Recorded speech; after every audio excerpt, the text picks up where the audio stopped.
Well, my friends, long time no see. It has been a wild ride of a summer. I have not forgotten about this channel. I am still interested in posting videos and content here, but this summer has kicked my tushy. I wanted to give you an update on our investment property search. We did put in an offer in a property, 2 properties. We were outbid by a lot, like a whole lot. We offered over asking anyway, and they came back and they were like, actually, I want like 50 grand more than I originally asked for. And I was like, okay, you can have it. Here's the thing about investment properties. I am not emotionally tied to a property. It's not gonna be where I'm living. It's a place to make money. And so I need the number breakdown to make sense. I need the numbers to make sense.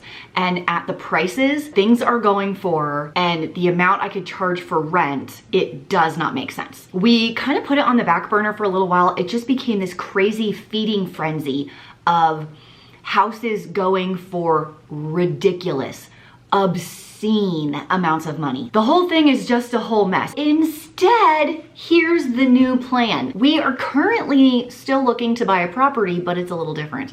Instead of buying like a triplex, duplex, quad kind of a thing, we're looking for house, condo as an Airbnb. What? I know, it's insane. We've been looking seriously for about a month. The prices are still too high. The things that we like sell like that. I think part of the issue is I can't find a realtor that I like. They know what I want, but they're not, I mean, I've talked to at least 5 realtors. Why is this hard? It's really strange to me. I almost feel like I should become a realtor. Just go take the class, take the test, and get all the information myself, because everything I'm finding.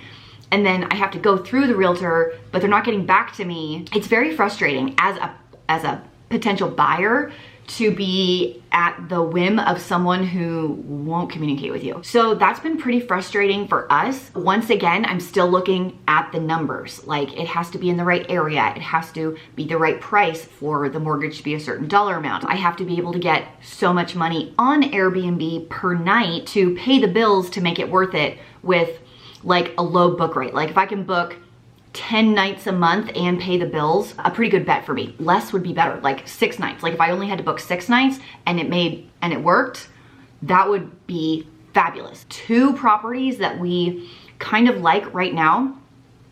And in case you're wondering, we are looking in multiple locations. I'm actually not looking in my town. I'm looking in a couple of touristy popular areas that I'm very familiar with to run an Airbnb. And what's nice about that is I can also go there, stay in my own property. I just won't book out those nights, right? Like, so if I book up a weekend because I'm staying there, I'm not getting income from that night. So it's been a weird process. Here's what I've noticed in the last month is that properties are starting to sit a little bit more. 3 months ago, they were like, hop, hop, hop, boom, boom, bada boom, bada bing. And now they'll sit for a month. Prices are starting to go down because they'll list it, it's not selling, they'll drop it by 10 grand. They'll list it, it's not selling, they'll drop it by 20 grand.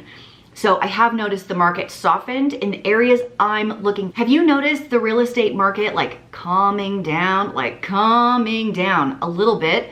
This whole last summer has been just insanity. If you're a property owner that does Airbnb, how do you like it? I know the fees are higher and the turnover is higher, but the income potential is also a lot more. What's nice about Airbnb is you get paid before they come. Like, they can't book it without paying. The money's way more guaranteed in that sense. Like, yeah, you may not book it out, but you'll get the money to pay your bills. Whereas if you rent something and they decide not to pay your rent, you can't kick them out and get new tenants.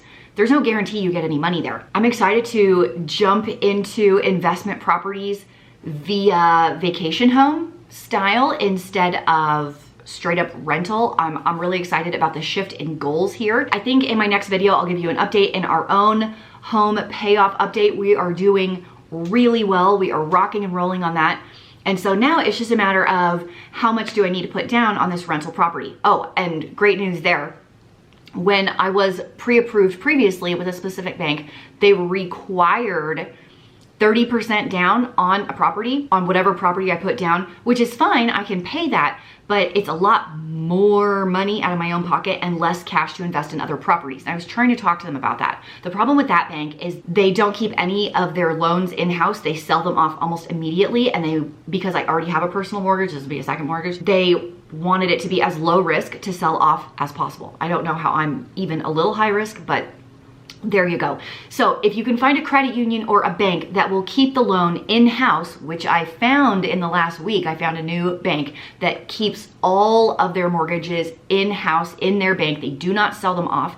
They are totally fine with 20% down instead of 30, which is a huge piece of good news for me, which means I can go ahead, only do my 20%, save the other 10%. Like if you're putting down, as an example, if you're purchasing a $200,000 property, 20% is $40,000. 30% is $60,000. That is 20 grand more. Like that's a huge amount of money. That is all I have for you today. I hope you are willing to hang out with me a little bit more and watch future videos as they come in this fall. I'll keep you updated on the Airbnb search. I'm gonna try and do it. I'm gonna try and do it in 2021. Good luck to your financial goals and good luck to me because it's been rough.